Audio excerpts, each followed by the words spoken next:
This episode is brought to you by SoFi, the all-in-one finance app to bank, borrow, and invest. Say goodbye to account fees and give your bank balance a glow-up with a SoFi high-yield savings account. Get over 8 times the national average savings rate and an epic welcome bonus when you sign up with eligible direct deposit. Sign up at SoFi.com/SXM. SoFi checking and savings offer through SoFi Bank N.A. member FDIC. Terms apply. Adobe Firefly is the all-in-one creative studio with AI-powered image and video editing for today's creative process. Built for creators of every kind, Firefly helps you generate, edit, and experiment fast. Because the asks aren't getting smaller, the budgets aren't getting bigger, and the timelines, oh yeah, still tight. With all the best creative AI models in one place, Firefly brings your ideas to life. Unlock a better way to make with Adobe Firefly. Hi, Ryan Reynolds here for Mint Mobile. Are you looking for a beach read this summer? May I suggest your big wireless bill? It's got suspense, mystery, a slightly flat, emotional arc, and a shocking twist where you realize you've been overpaying the entire time. Fortunately, though, Mint's story is better. Every plan, $15 a month. Even unlimited. That's it. Happy ending. Zero tears. Give it a try at mintmobile.com/save. Upfront payment of $45 for 3 months, $90 for 6 months, or $180 for 12-month plan required. $15 per month equivalent. Taxes and fees extra. Initial plan term only. Greater than 50 gigabytes may slow when network is busy. See terms. Hey, weirdos. I'm Ash. And I'm Alaina. And this is Morbid.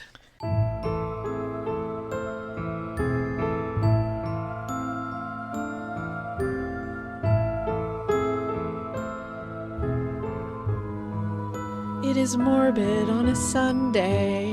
Morbid on a Sunday afternoon. Wow.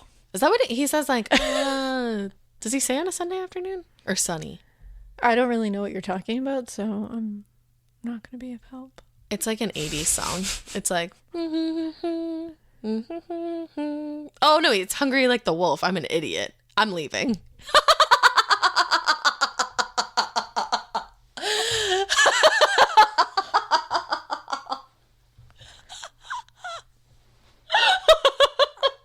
I'm like literally having a hard time talking. I can see that. I want you to know. No, you know what? Hold on, before you say anything. No. No. Hold on. Because I think No. No. I think I'm thinking of another song too, and I think I morphed them together. I'm offended. I'm not easily offended, but I'm offended.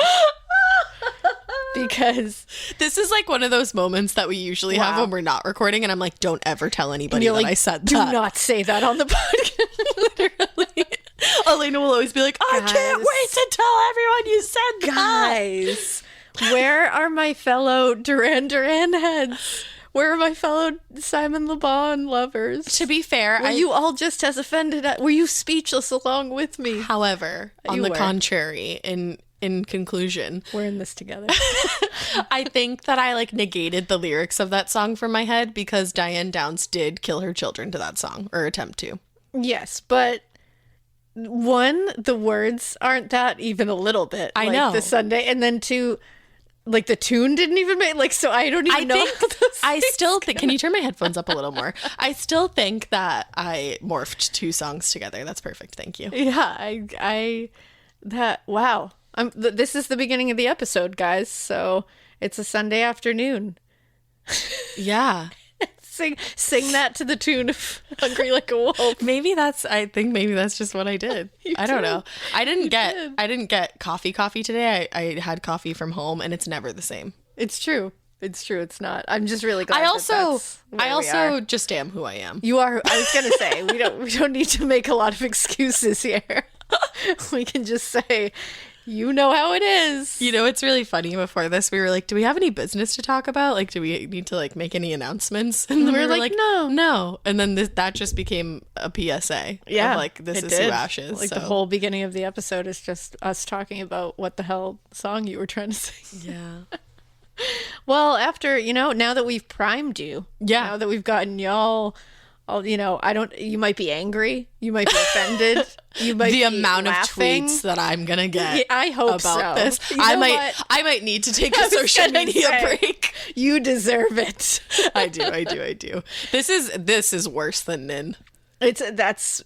It's right up there with Nin. It's worse. It's worse than Nin and System of a Down. And if, guys, go listen to those listener tales if you didn't hear Ash say System of a Dawn and Nin. Everybody heard that. I got tagged in something like last night about that. That's honestly one of my favorites. Oh, and I laugh. I laugh at it. It's hilarious. I'm not like offended at like, all. Please continue to do this. Harass my sister. Harass her. I couldn't let you blaspheme the way you just did. Blaspheme. In the house of Duran. You're dumb. All right. Oh, guys, it's Sunday. It's the end of the week or the beginning of the week. However you look at it, it's totally okay. What do you look at it like? I look at it as the end of the week, I do actually. too. And I think maybe I look at it as the end of the week because I work at the morgue on Sundays. So yeah, I think it's like, it doesn't feel like, the end. I don't know. For you, it would feel like the beginning because you're going to work. Because I've worked all week. And then I end up working on Saturdays for the podcast, and then I work on Sundays for at the hospital. So it's like, then it's like the end. Yeah. And then I start my week on Monday again, and it's like the same thing over again. Sunday is like usually my day off. Your day of rest. Yeah, it's my day of leisure. Leisure. In fact, I just started watching before I came here with Drew, the new Woody Allen documentary that's on HBO. Oh yeah, I've heard a lot about that. I only got to see the first 10 minutes because then you were like, "Hey, want to come over early?" And I was like, "I do actually." Yeah, I do. Now I can have my Sunday night. There you go. But yeah, this was a long intro about nothing, and I'm sorry. Yeah, we're bringing it back to the old days. I'm like, earlier today. Let me tell you about my salon. Yeah. And it's funny because the last time I was saying that we're like going to redo a couple of older cases because we just feel like we can do a better job with them and like fix the audio and like some of it. And we mentioned that there was a couple that I was like, whoa, that was a long tangent. But see, here's the thing. I feel like the tangents used to just have nothing to do with anything. Yeah, they didn't. These tangents still kind of have nothing to do with anything, but they feel different. And also, it's in the beginning. We don't do long ones in the beginning anymore. So this is like a fun little throwback. Yeah. And I think it used to be more like in the middle of the episode, I'd be like, oh my God, do you know what I just remembered? And everyone would be like, Ash, like, where did that come from? I love it though. It is fun to because I've been listening to all of them, like, oh God, to go back and figure out which ones we want to remaster and all that. I mentioned it on an episode a couple of episodes ago, but I've been listening to them and like just listening to like how green we were. Yeah.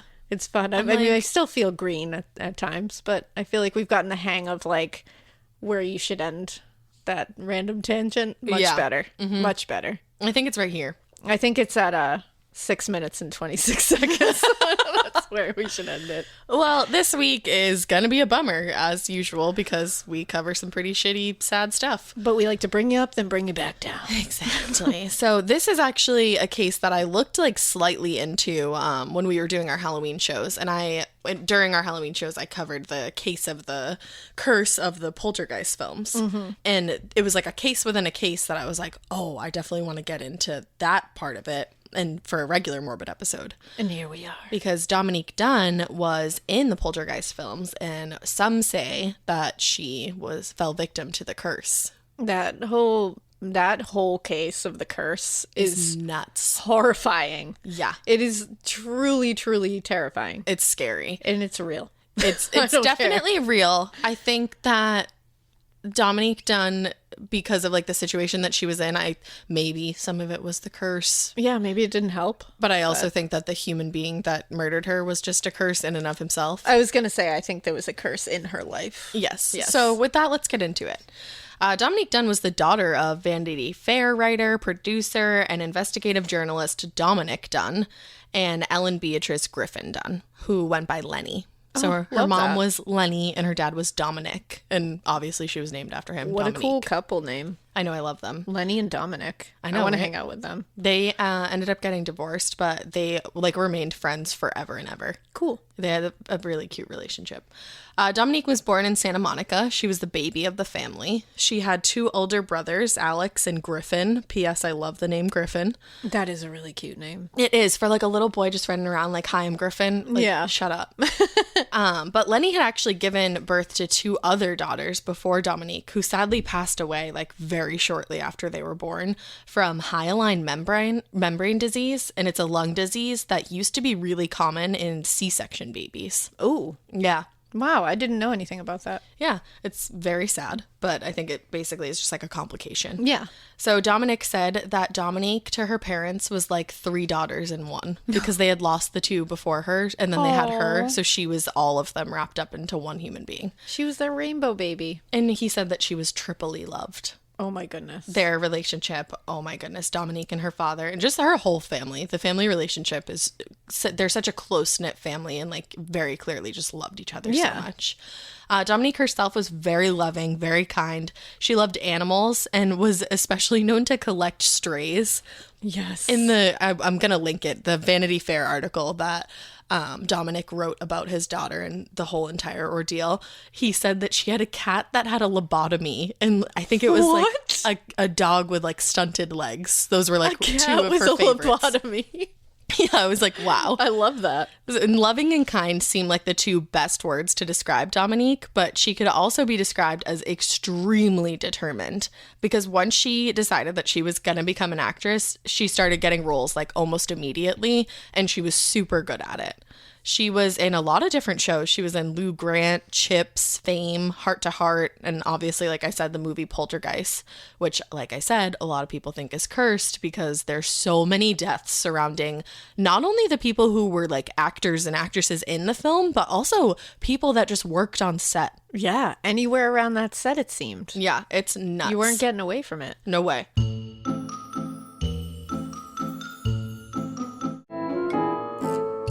Now, Dominique met her boyfriend, John Thomas Sweeney, at a party in 1981. He was working as a sous chef alongside Wolfgang Wolfgang Pup. Adobe Firefly is the all-in-one creative studio with AI-powered image and video editing for today's creative process.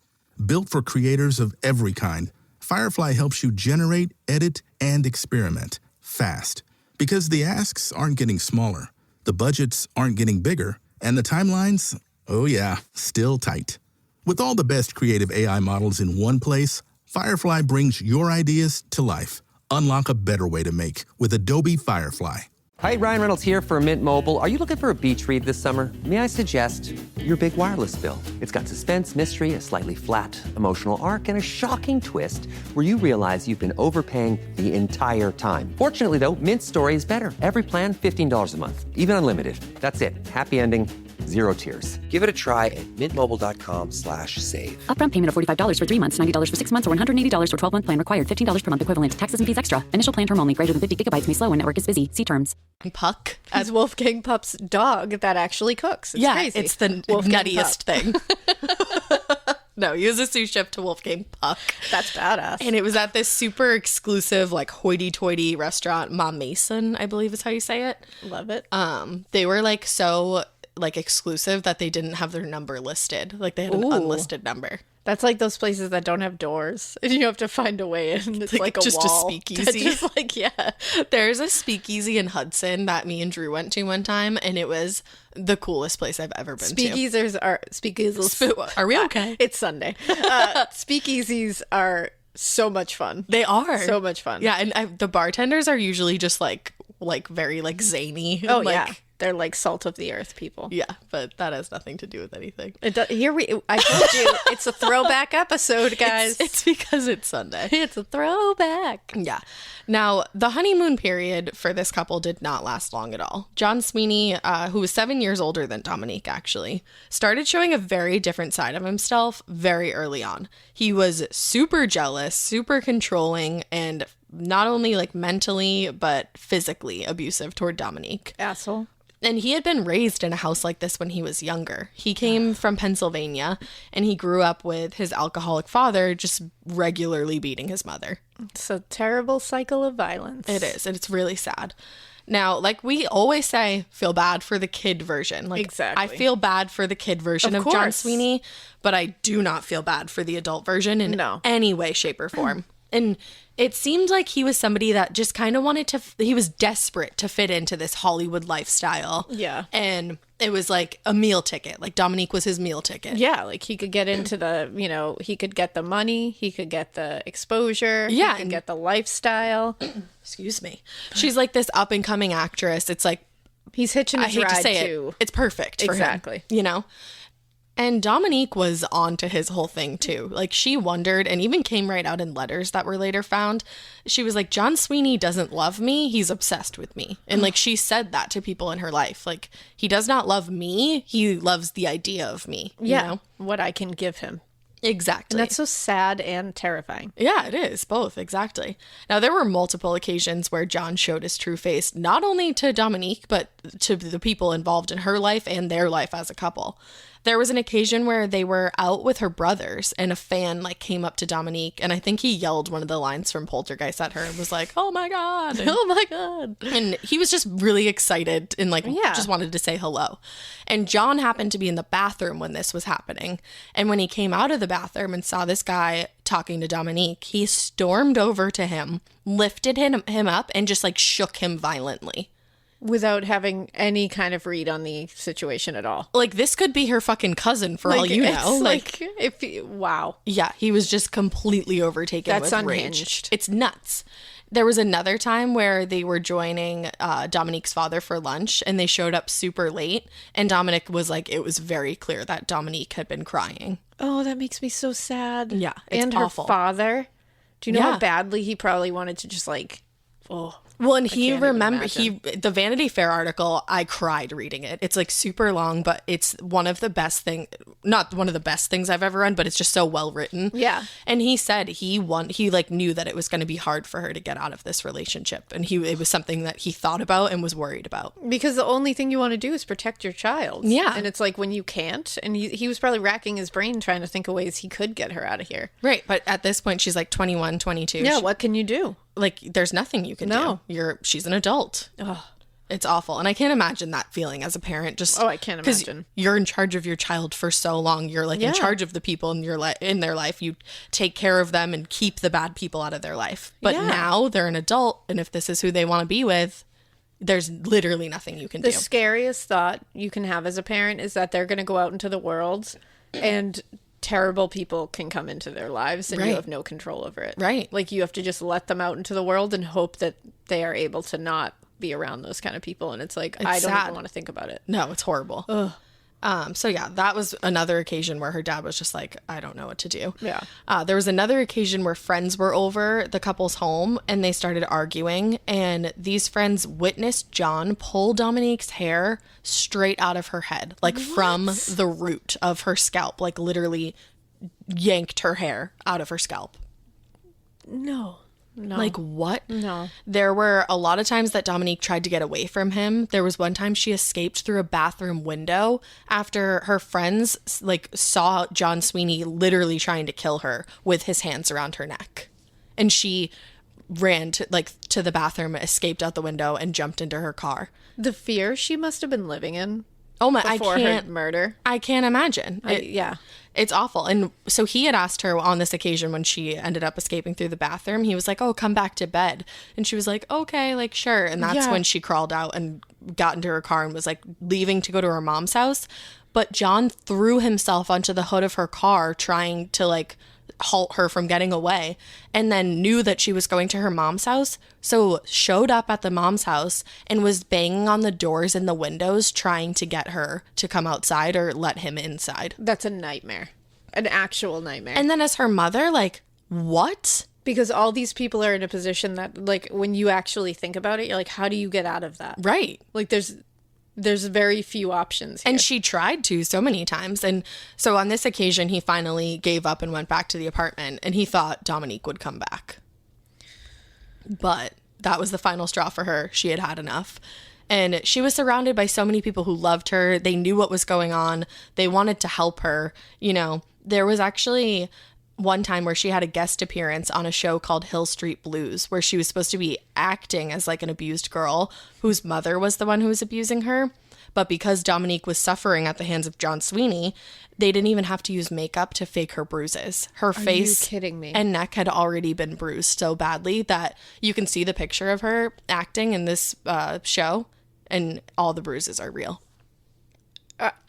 There's a lot of layers to that's disturbing. Like, one, the fact that she was so bruised they didn't need makeup, and two, the fact that they were like, well, roll cameras. Yeah, like let's go. Like, no one's like, hey, do you need a second?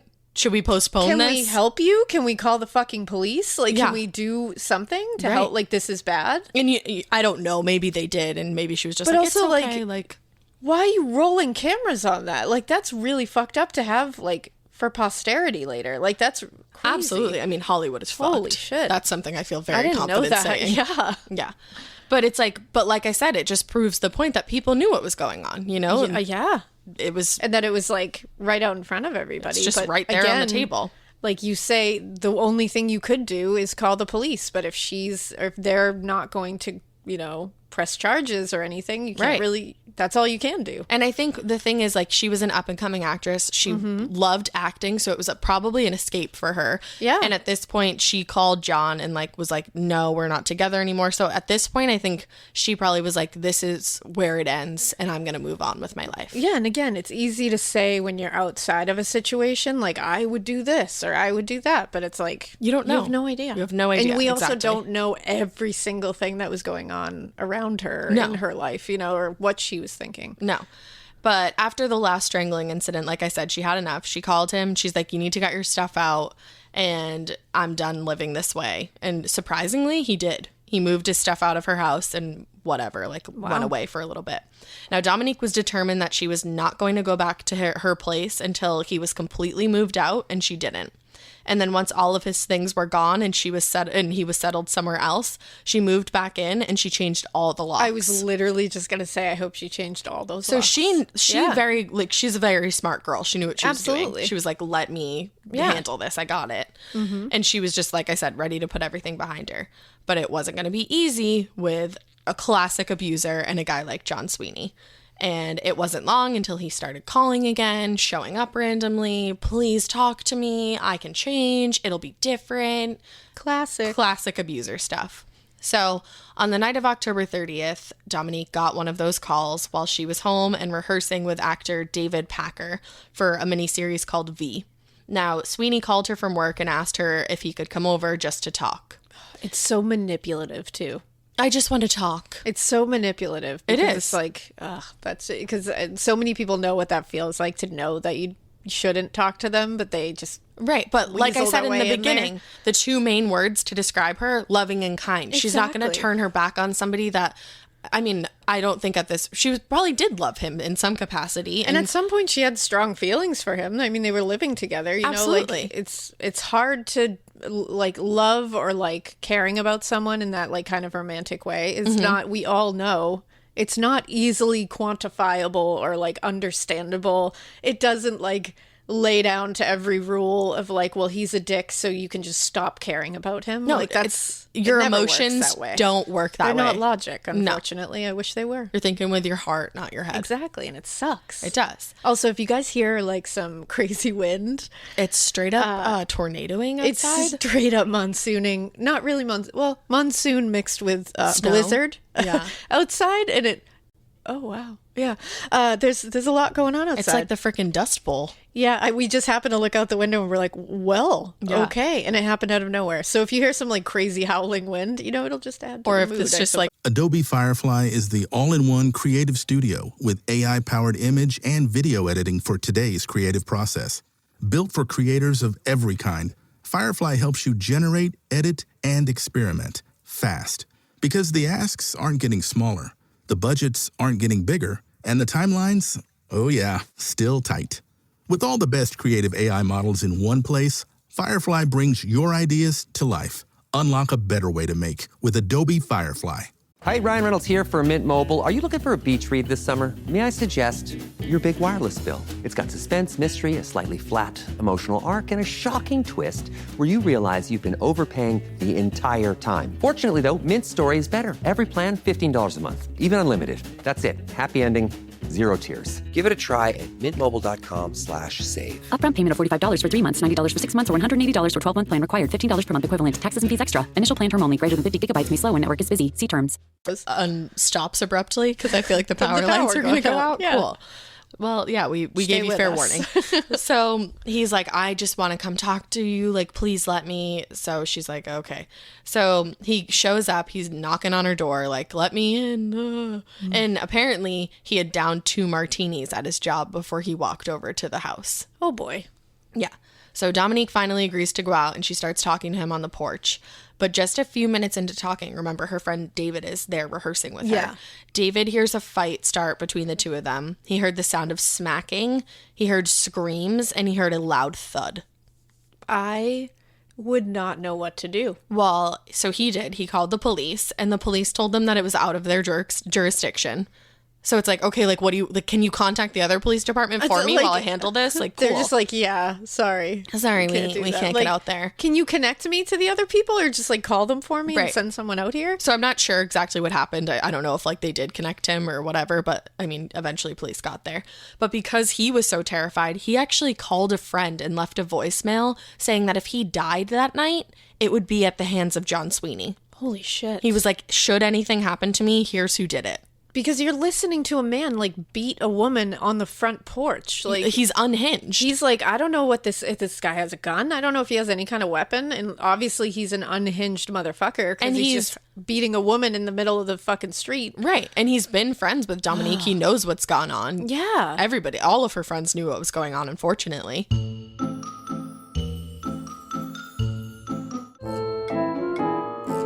So David then went outside because he's like, I have to help my friend, you know? And he finds John Sweeney standing over Dominique, who was laying on the ground by some bushes. John looked at him and said, call the police. When the police arrived, that just gave me like chills. Yeah. So the police arrived. John Sweeney's still there, and he puts his hands in the air upon their arrival and says, and I quote to the first responding officer, quote, "Man, I blew it. I killed her. I didn't think I choked her that hard, but I don't know. I just kept on choking her. I lost my temper and I blew it again." I blew it again? Mm-hmm. Who else have you done this to? It's so, I was hoping you would say that, or like I was hoping we could get into that, because Dominik in that Vanity Fair article, later on this comes out at the trial that was like the officer who he said that to ended up testifying and was like, this is what he said to me. And Dominik was like, so does that mean that he had killed somebody before, or like does he clearly has girlfriends that he's done this in the past, like we'll learn later. But what does again mean? I blew it again. Again? To me means I killed someone accidentally again because of my rage. I mean, maybe that, to me, that's what it sounds like to me. Obviously, I have no physical or any kind of evidence to back that up. No. But something to point out was... That's a weird statement to make. And Dominik, her father, felt the same thing. And it's interesting to point out that he didn't have a driver's license. And like... it seemed really strange for somebody that like, and Dominik literally said he was like, this person like relied on wheels, like needed to get around with a set of wheels, but didn't have a driver's license. And like, there was apparently a woman like back in the day that there was like rumors that something like this had happened. Oh, yeah.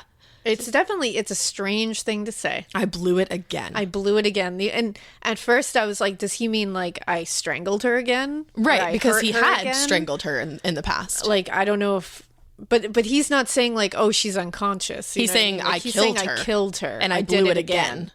Like that's strange. It's pretty like I don't know. That's a weird thing to say. It's something that you could analyze probably for hours. You can definitely hang your hat on that for something. Yeah. So Dominique was rushed to the hospital and she was not dead yet. She was put on life support for 5 days. They unfortunately had to shave her hair and put a bolt into her skull to relieve the massive pressure that was on her brain.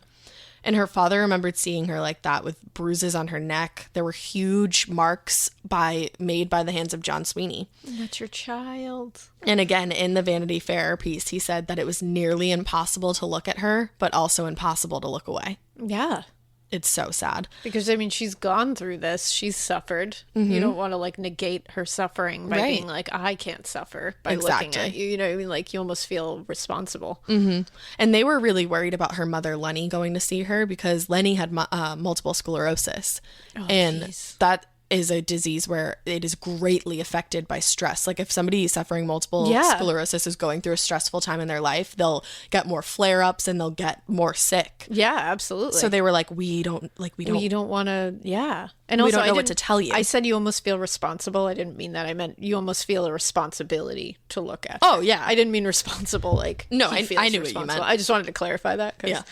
But they were really worried about it. But Lenny was like, no. She was like, I'm going. Yeah. Like, that's my child. Yeah, I was going to say, she's a mom. Yeah.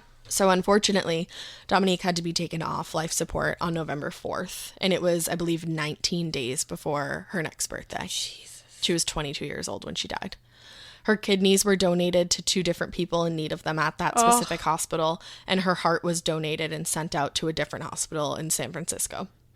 That at least is always like a silver lining when you hear, like, obviously there's no good thing about this, but like when something good can come out of it, like 3 different people were probably saved because of her. Like, that's something. And I hope that like brings parents. I know that like it's probably, I can't imagine the feeling, but I hope it brings some kind of, you know, to know someone, her heart is beating somewhere. Yeah. And I know like that. I think it did make her family feel better because Lenny was the one that said this is what Dominique would have wanted. Yeah. Like, become an organ donor, guys. Yeah. It's important. Mm-hmm. Now, John Sweeney at this point is facing more than attempted murder because now he's a murderer. He's killed her. He could be facing charges of hopefully 1st degree, at the very least 2nd degree murder. So, unfortunately, he is one of those people. We all know people like this, like terrible, awful people that just walk through their freaking lives like a cat with 9 lives. Of course. That is who he is. There's so many people like that. That hoity-toity restaurant that he worked at seemed to be totally on his side. The owner said, actually, that he would get John Sweeney the best legal representation that he could. That's fucked. Like, nice. That's Come awesome. on, man. He called him a dependable young man.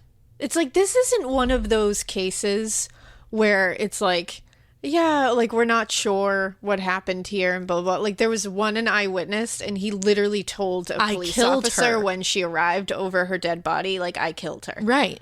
Like, let's stop with this. He's a dependable young man. Like, I don't give a fuck if he saves busfuls of orphans on a regular basis. Right.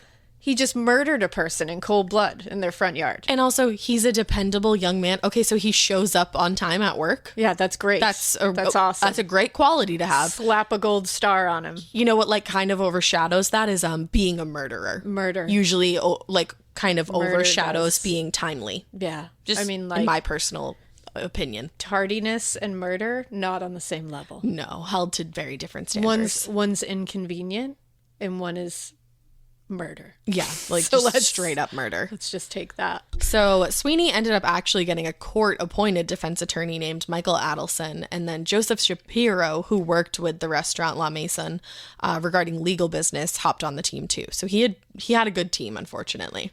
Michael Addison had a reputation for being a pretty, like, nose to the grindstone type of guy. Like, he would get shit done.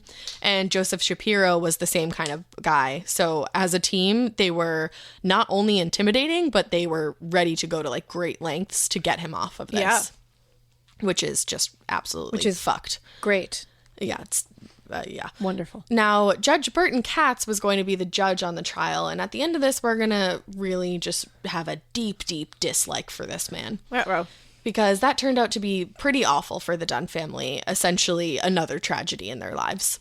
Now, the trial started in August of 1983, and it quickly became clear that Judge Katz had more of a relationship with the murderer's defense team. Like, literally, he was cracking jokes with the 2 lawyers and, like, trying to make a murder trial some lighthearted experience for the jury. Yeah, which it should be. Right? Yeah, it should be like a walk in the park, for sure. It should be a fun time. Like, okay, like, maybe let's take our job a little seriously. Yeah, talking about someone's child who was, like, ruthlessly you're going ripped to away be... from them. We should definitely make this a lighthearted experience. The entire research process for this had me red in the face, like, pissed off. It's like, dude, this is a courtroom. It wasn't. It was a media circus. And this is a judge. He was voted like 4th worst judge at one point. Cool. And he is somebody that just wanted to be involved. He loved being involved in high profile I was going to say he just liked it because it was a Hollywood starlet. Good coverage. Like, his parents came to the trial one day to, like, see him in action. Oh, come on. Yeah, like, it's just messed up. He also consistently called Dominik Dominik. Ooh. Which is her father's name, who she was named after. You should probably know how to pronounce the name of the murder victim in the trial that we're going over here. Yeah, you are the judge. Yeah, and he never... You are wearing the robe. He never made an effort to correct himself. That's absurd. And actually, this is just like a weird thing to point out. Strangely enough, he worked on the Charles Manson case as the deputy district attorney. Wow. Yeah, like nuts. That's a weird... connection. It's a very strange connection. Now, one of the biggest things that the prosecution had was that they had tracked down a woman who dated John Sweeney right before he and Dominique got together. They had dated a little over 2 years, from 1977 to 1980. And she testified. Her name is mentioned in like a lot of news outlets, but personally, I just like didn't want to mention her name. Yeah, I get that. So I'm just going to say she. She testified that there were 10 occasions where John Sweeney put his hands on her, and there were 2 separate times where she had to be hospitalized for the injuries that she suffered at his hands. One hospital stay was 4 days long, and the next day was 6 days. Or excuse me, the next time was 6 days. Those are both long hospital stays. Mm-hmm. She suffered many injuries. A collapsed lung. What? A perforated eardrum. A perforated eardrum? Sorry, I meant to correct myself. Holy a perforated shit. eardrum and a broken nose.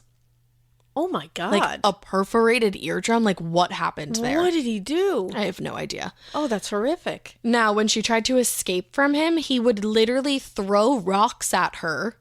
Yup. Or smash furniture around and like throw like pictures and anything around the house that he could. And she said he would do this while he was quite literally foaming at the mouth.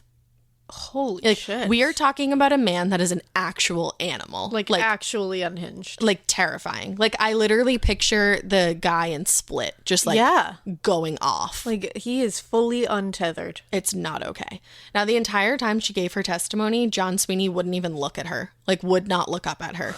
The defense tried to paint her, and this is just so messed up. They tried to invalidate not only this woman, but also Dominique, and just tried to paint them as like women who drank a lot and did drugs and just invalidate their entire lives. Of course, you got to take away their credibility. Mm-hmm. So they try to say that during these fights she was drunk or she was high, this woman who was testifying. And they were just basically saying that she got herself into this. So yeah, like this is her fault. I don't know what to tell you. Oh, yeah. But the prosecution was ready to show exactly who John Sweeney was. Like I said, he came from nothing. He desperately wanted to be rich and famous. So when these women rejected him, that's when he lost his mind. Of course. And the prosecution knew that. Because he can't get it himself. He needs them. Mm-hmm. He actually reminds me a lot of Andrew Cunanan, who killed Versace and the other men that he killed. It's somebody who needs to be notorious and use people along the way to climb up the ladder, so to say. When they start losing their sources of that, then they start getting more and more desperate. And then it becomes their options for how they become notorious or infamous or famous or anything become less and less and less and less. And finally they're like, well, I'll do it this way. Because Andrew Cunanan had like sugar daddies and stuff like that, and he would like lie about where he came from and everything, and he had these socialite friends, but one by one they started learning who he actually was, and they started falling away. Adobe Firefly is the all-in-one creative studio with AI-powered image and video editing for today's creative process. Built for creators of every kind, Firefly helps you generate, edit, and experiment fast. Because the asks aren't getting smaller, the budgets aren't getting bigger, and the timelines, oh yeah, still tight. With all the best creative AI models in one place, Firefly brings your ideas to life. Unlock a better way to make with Adobe Firefly. Hi, Ryan Reynolds here for Mint Mobile. Are you looking for a beach read this summer? May I suggest your big wireless bill? It's got suspense, mystery, a slightly flat, emotional arc, and a shocking twist where you realize you've been overpaying the entire time. Fortunately, though, Mint's story is better. Every plan, $15 a month, even unlimited. That's it. Happy ending, zero tears. Give it a try at mintmobile.com/save. Upfront payment of $45 for 3 months, $90 for 6 months, or $180 for 12-month plan required. $15 per month equivalent. Taxes and fees extra. Initial plan term only. Greater than 50 gigabytes may slow when network is busy. See terms. And that's when everything happened. When the veil falls, that's when they get desperate. Like what was happening here. He met Dominique, and I'm sure it was great in the beginning, but then he couldn't handle having a relationship, I guess. Because he's an animal. Yeah. So when it was time for the prosecution to talk to the woman, they said to her, quote, "Do you come from a well-to-do family?" That was the question. Mm-hmm. At that moment, John Sweeney basically ejected himself out of his seat like a fucking rocket. What? Threw the Bible that he carried into the courtroom every day across the room and stormed toward the doors that led to the holding cell. Like he was like leaving, like he didn't want to sit there. Oh, like this is a Real Housewives reunion and you can just get up and leave? Yes. Honey, no. Like, no, you're on trial for murder, You motherfucker. can't just leave because it's getting uncomfortable, because shit's going to get a lot more uncomfortable from here on out. Oh, yeah. Are you kidding me? He stormed out of the room. 2 bailiffs and 4 armed guards had to tackle him down and bring him back to his chair, which he was then handcuffed to. Yeah, as he should be. And when he apologized, Judge Katz looked right at him and he said, "We know what a strain you're under, Mr. Sweeney. Oh my God. We know that you're the one here who's really under a great strain. You're under a strain." I'm sorry. Why don't we talk about what a strain that this woman sitting next to you on the stand was under, or what strain Dominique was under when John Sweeney's hands literally stopped air from coming into her lungs Wow. and killed her? Like, are we kidding here? How is that? I'm sorry. I'm so How is sorry that for the okay? strain that you're Yeah, under. I'm so like, sorry for him. this will just take a little while longer and then you can get past Yeah, it. let's coddle the murderer. Yeah. So obviously any jury that saw the ex-girlfriend's testimony and saw him explode like that would have probably called it a day at that point and been like, yeah, we've seen what we need to see. Yeah. Clearly this man with an explosive temper that was set off by something as small as a pointed question. That wasn't even about him. Literally. Like, he knew where it was going, Of course, obviously. it was like indirect, but it's like he's just asking her a question. And that's the thing, because what really he was pissed about was that the prosecution saw him exactly for who he was. It was proving a very valid point. But unfortunately, the jury would never hear a word of this woman's testimony or see the monster at work, because Sweeney's defense attorney, Adelson, had asked that while this woman give her testimony, the jury be out of the room so that they could decide whether or not it was like credible enough or important enough for the jury to hear. So when this all went down, the jury was not in the room. What a fucking shark. So What a shark. they had no idea this woman even existed, and they never saw that. They never knew that happened. I will give it to these defense attorneys. They are doing their job. It's like, how do you even, I don't even understand how that happens. That's absurd. And they came to the decision that her testimony was not worth showing the jury. What? So they never knew that he had been a known abuser before he even met Dominique, and they never got to see it with their own eyes. Which most of the time, it's like, come on, guys. Like, they Oh, yeah. know he's probably done this before. Yeah. 9 times out of 10, you don't just suddenly out of nowhere start Strangling brutally and abusing killing women. the person you're with. Like, usually you've had a pattern of this behavior for a little while. And he did. And if you did it enough that you killed a woman, you've definitely done it before. And how is establishing a pattern not allowed in That's- a yeah. trial? Like, usually that's one of the main things that they do. Dude was found standing over her body. There was an eyewitness there that saw the entire thing. And it's like, he admitted it to I don't understand this. Neither do I. The judge also wouldn't let Lenny testify about all the times that Dominique fled to her home trying to escape John Sweeney. Yeah, because that's not important. Nope. And he wouldn't let Dominique's friends testify about all the times that they had literally firsthand seen him like over her on a bed strangling her or ripping her hair out of her head. They said the reason they wouldn't let her mother testify or her friends who had experienced this entire ordeal, their statements were hearsay. Oh my God. How? How are you going to say that a mother's words about her daughter are hearsay? Like, this is just, I feel like this should be just like witness testimony. I don't understand why. No, like, I mean, again, these defense attorneys are really doing the job. it's bananas. And this is not even the worst thing that was going to happen to the family during the trial. Because, so like I said, Dominique's mother had multiple sclerosis and she was in a wheelchair. So you can only imagine what she was going through. Like I said, the stress that somebody endures when they have a disease like that, it makes it worse. Yeah, unimaginable. So she's already in a bad place, to say the least, because her daughter has been murdered. Now she's sitting at a trial. She's not allowed to even speak her experience. No. And like, what? Now that's not the end of it. Adelson didn't really care what the mother of this murder victim was going through. He was just worried about her presence in the courtroom because he thought that it would lead the jury to feel bad, like have some kind of extra sympathy toward her, and that it would sway the verdict. He did not want... Honestly, fucking demon. He did not want her allowed in the courtroom. That's some demon shit. How do you lay your head on a pillow at night? Yeah, that's the kind of... I understand defense attorneys have a job to do. Absolutely. I understand that some people are innocent and need a defense attorney to Absolutely. do their job and like overdo it. But that kind of shit, That's you know fucked. this man is guilty. You know he's guilty. Everybody does. And it's like you're just trying to lessen the charge at this point. That's exactly what they were doing. So- that was their main point. What the fuck are you doing telling this woman in a wheelchair whose Whose can't daughter be in just the courtroom died. to see her daughter be like get justice? Like Come on. Her only daughter, the baby of her family. No, I can't understand her child. that shit. I don't know how you lay your head on the pillow after that shit, because it's like, this isn't to get him off. This is to get him a lesser charge. Sentence. Like, you don't need to go that hard. No. Calm down. No, that's... I mean, why? I mean, we're allowed to, like, the Golden State Killer all of a sudden was in a wheelchair at his fucking... Yeah, that lying sack of shit was pretending that he was, like, ailing the entire time. It's like, and we allowed that. We're allowing that. But somebody who actually is, like, in a wheelchair because of a disease that they're suffering? No, for some reason, we give these, like, assholes a pass. I don't understand. Like, it's like, nobody would... What they should have done is prop that dumbass up and been like, stand on your 2 feet. You were fine, like, what, a few weeks ago when we got you outside of your house? You were literally riding your fucking motorcycle. Like, fuck the Golden State Killer. Oh, fuck everything. Fuck every, like, murderer. Fuck you, murderers. So, like I said, he didn't want her allowed in, but he had no way of kicking her out. Like, how the fuck are you gonna sway that? I mean, Judge Katz, I'm surprised, didn't go for it, but he like, thought about it. Adelson also moved to the judge that, quote, any emotional outburst by the Dunne family, including crying, eye rolling, and or making any type of exclamation, would result in their being ejected from the courtroom. So yeah, her family members couldn't cry during her murder trial or they would be ejected from the courtroom. I've never heard of something like this. This is like in my life, outrageous. In my life, I've just never heard of this being a thing. The that judge is like fully like shitting upon a murder victim's family. I've never heard of this. Or the defense attorney was. I've never heard of this being like a thing. And the judge granted the motion. Well, that's what it's like, and the judge is going along with it. Yeah. You can't tell a murder victim's family you can't cry.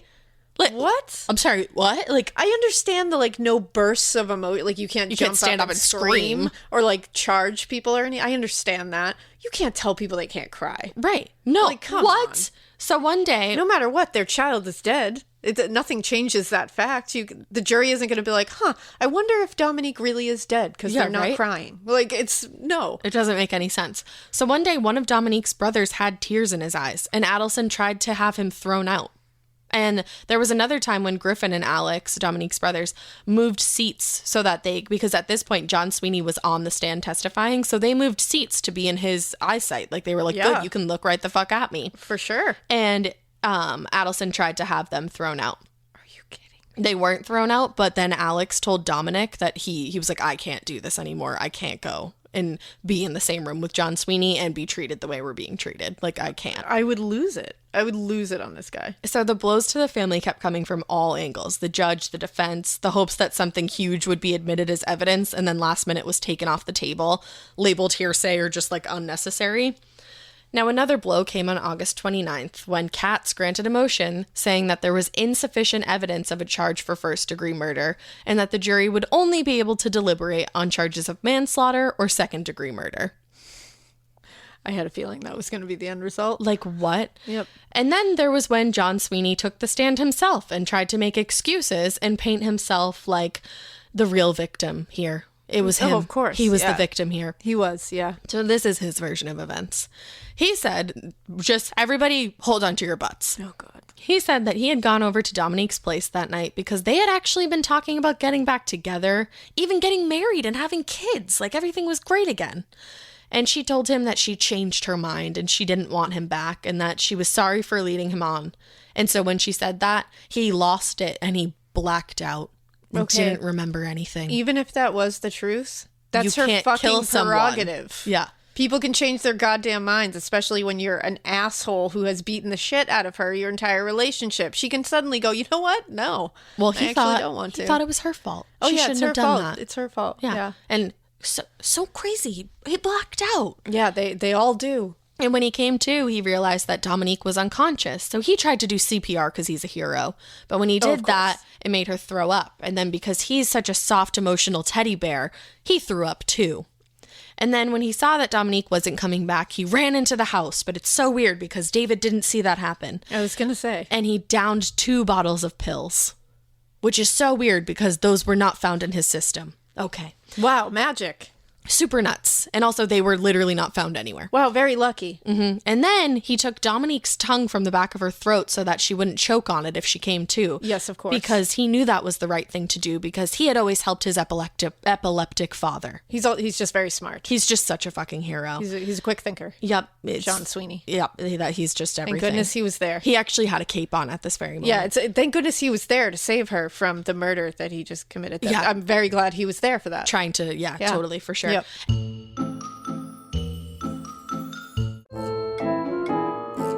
And then, when all that taking care was done, he lied next to her just like Romeo and Juliet. Of course he did. Super cute story. None of that fucking happened. That is a steaming pile of horseshit. Survey says, that's a lie, motherfucker. God, I hate this guy. Like I said, there was... Adobe Firefly is the all-in-one creative studio with AI-powered image and video editing for today's creative process. Built for creators of every kind, Firefly helps you generate, edit, and experiment fast. Because the asks aren't getting smaller, the budgets aren't getting bigger, and the timelines, oh yeah, still tight. With all the best creative AI models in one place, Firefly brings your ideas to life. Unlock a better way to make with Adobe Firefly. Hey, it's Ryan Reynolds here from Mint Mobile. Now, I was looking for fun ways to tell you that Mint's offer of unlimited premium wireless for $15 a month is back. So I thought it would be fun if we made $15 bills. But it turns out that's very illegal. So there goes my big idea for the commercial. Give it a try at mintmobile.com/switch. Upfront payment of $45 for 3 months, $90 for 6 months, or $180 for 12-month plan required. $15 per month equivalent. Taxes and fees extra. Initial plan term only. Greater than 50 gigabytes may slow when network is busy. See terms. Absolutely no evidence that he had taken 2 bottles worth of pills. And the officer, like I said, that arrived on scene first, said that as soon as he got there, he looked he looked the guy in the eyes, and I'm gonna say it again. He said, quote, "Man, I blew it. I killed her. I didn't think I choked her that hard, but I don't know. I just kept on choking her. I lost my temper, blew it again." I don't know how any of this is confusing to any... So you're telling me that you downed 2 bottles of pills and you had the wherewithal to say that to the first responding officer? Yeah, and it's like, I thought you were lying next to her. Right. In state.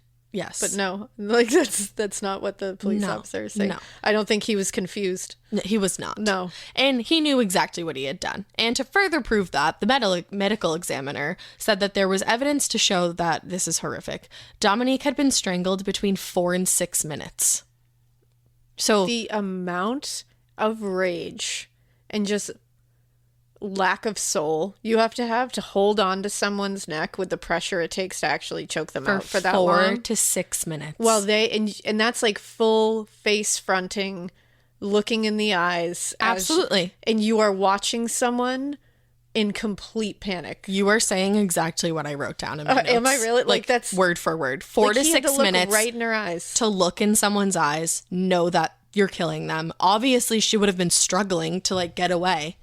This was not an oopsie. Oh yeah, I mean, you think of anybody, if you like choke on something or for a second you can't breathe, it's the panic you'll see in someone's face. Imagine that's 4 minutes of that panic. Well, he was in someone's blacked face out, that you Alaina. are supposedly love. He was blacked out. You are blacked out. You don't black out and hold somebody's neck for that long with that, and it takes a lot of pressure. Yeah, you have to a lot break of pressure. The hyoid bone. Yes, and that's not what happened. Like, no.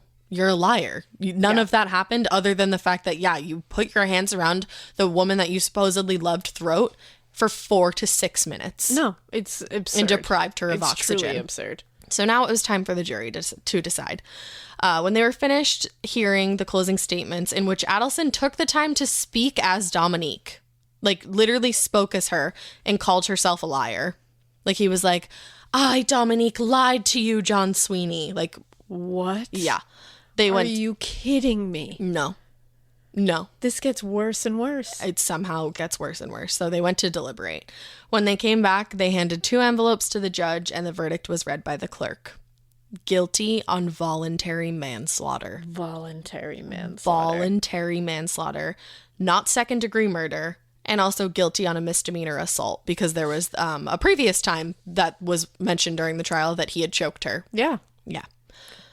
So all in all, the man who continuously beat Dominique through their relationship, grasped her neck for 4 to 6 minutes, ultimately killing her, would serve only a maximum sentence of 6.5 years. 6.5 years. Now, that's not what he would serve, because he also had the potential to get out without even going in front of a parole board after serving half of his sentence, which would include time served. I cannot with this. I truly can't. Yeah. So then also, quick little like side note. I know I said like we were saying that like the hyoid bone has to break for strangulation. That only happens in like 1/3 of strangulations. Just wanted to point that out. Oh, interesting. Yeah, it doesn't always happen. It doesn't always break. No, I just wanted to point that out. Okay. Now, so in a strange twist of events, Judge Katz just condemned the jury and told them that, quote, this was a case of he said, this case was a case pure and simple of murder with malice. So he's like yelling at them that they like didn't come to the right conclusion. You got it wrong. You got it wrong. Now he still thanked them for their time and thanked them on behalf of the family. And when he did that, Dominique Dunne said back to him, not for my family, Judge Katz. What a badass. So they exchanged words, and then Dominic turned around and led himself and Lenny out of the courtroom before he turned around in front of everyone there and said, you have withheld important evidence from this jury about this man's history of violence against women. Good for him. And then he turned around and walked out. Wow. Judge Katz was like, I'm going to have to throw you out if you continue. And he was like, no, you won't. Like, I'll get up and get out myself. Leaving, but let me make sure that they know what just happened. So, Dominic. Yeah. Hell yeah. Yeah. So later, the jury foreman named Paul Spiegel said that if the jury had heard all the evidence, like John Sweeney's ex-girlfriend's testimony, Lenny or Dominique's friend's testimony, or seen John Sweeney lose absolute control, they 100% would have convicted him of murder. 100%. So it's like, these are the things that like the justice system is just so fucked because it's like that doesn't make sense. No. And he also that this said, is allowed to just be. Oh, get this. He also said that there were 4 separate occasions where the jury was like confused about certain things and they tried to ask the judge and he wouldn't answer their questions. And every time they came to him, he was like, all your directions are in the paper I gave you. Like, read the instructions. Wow. Yeah. This is so mishandled. Yeah. This trial was an absolute shit show. Now, Teresa Saldana actually staged a march outside of the courthouse with the victim advocacy group that she put together called Victims for Victims. And she protested against the verdict, but like nothing came of it. What was done was done. John Sweeney was sentenced to 6 years and he would be out in 3.5 because he had already served some of his time between his arrest and his sentencing. 3.5 years. For looking in the eyes of the woman you supposedly love and strangling her from anywhere between 4 and 6 minutes. For like brutally abusing a woman for your entire relationship. When she finally gets away from you, showing up on her door and strangling her in front of her home, while looking into her owns. eyes in front of her home while her friend sits inside. Mm-hmm. And then admitting it when the police come. Mm-hmm. And saying that you did it before. Mm-hmm. And you get 3.5 years. Yeah. That's makes a justice, lot of sense. huh? Yeah, super justice. Yeah, so when he got out of prison, he was hired actually again at like a super upscale restaurant. Good. So Dominique's family was like, fuck that. We're not going to let that happen. So they stood outside the restaurant and they handed out flyers that read, fuck yeah. The food you will eat tonight was cooked by the hands that killed Dominique Dunne. Good. Like, can I get a hell yeah? Yeah.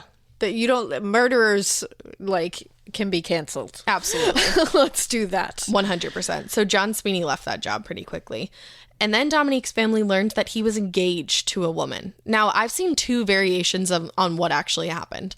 Some sources say that when he found this out, Dominique Dunne called the woman's father to let him know what had happened to Dominique. It was like, damn. Just so you know, like the like, woman... I'm a father, you're a father. The man that your daughter is engaged to, like, killed my daughter and is known to have a history of violence against women.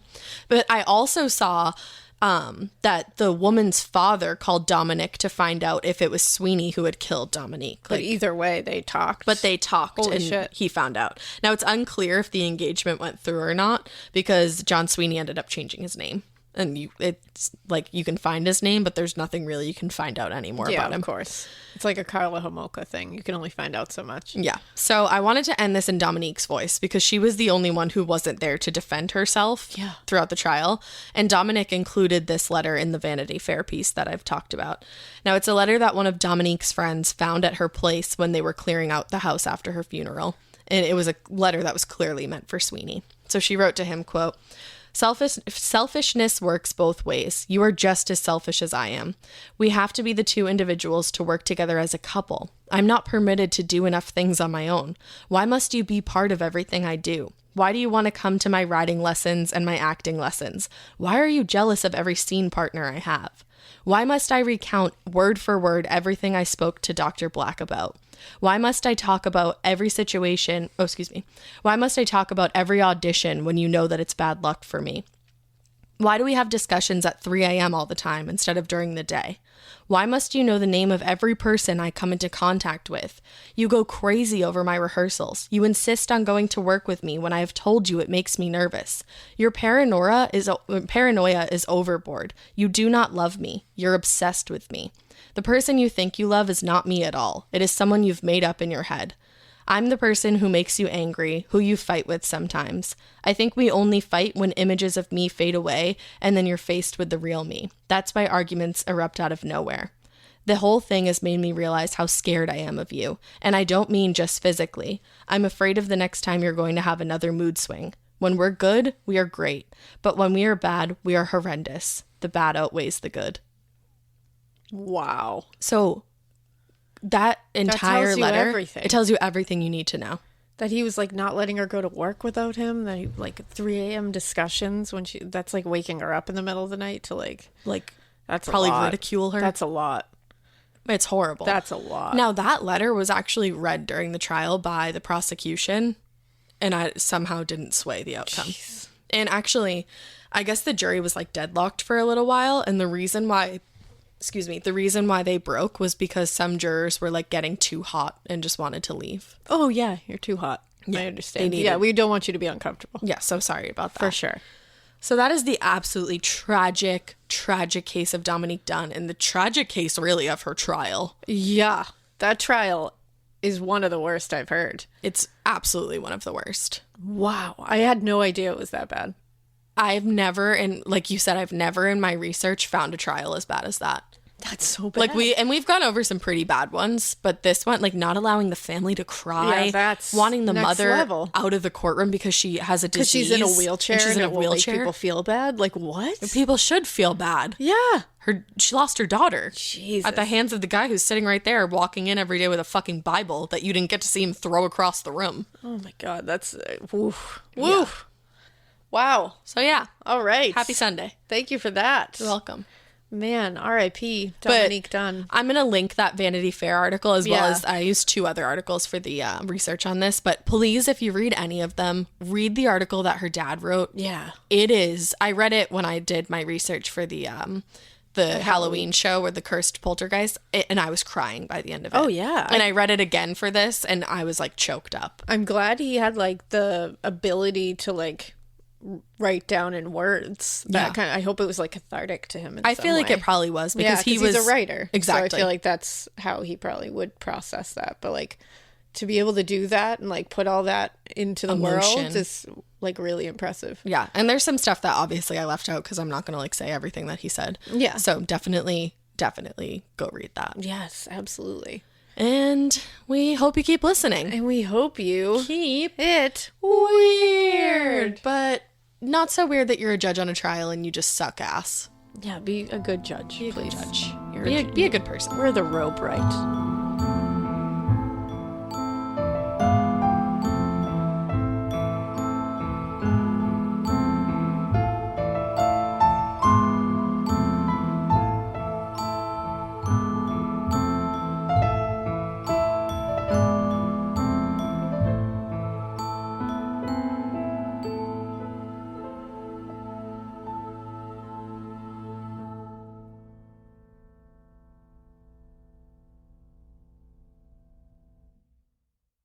Managing healthcare payments shouldn't get in the way of patient care. But fragmented systems create costly delays and add unnecessary friction. Zealous is here to help. We simplify healthcare's financial complexity by connecting every step of the financial journey for payers, providers, and members. That way, everyone can focus on what matters most. Because when the financial experience works, care doesn't just happen, it flows. Learn more at zealous.com. Introducing Taco Bell's new jalapeno citrus salsa. With bright citrus, real red jalapenos, guajillo chiles. Usually, you add sauce to the food, but when the sauce is this good, the food is just there to get the sauce to your mouth. That rolled quesadilla, not a rolled quesadilla anymore. Now it's a sauce shovel. Taco Bell's jalapeno citrus salsa. Get it with any item on the Cantina chicken menu while it's here. At participating U.S. Taco Bell locations for a limited time only. While supplies last, contact store for availability.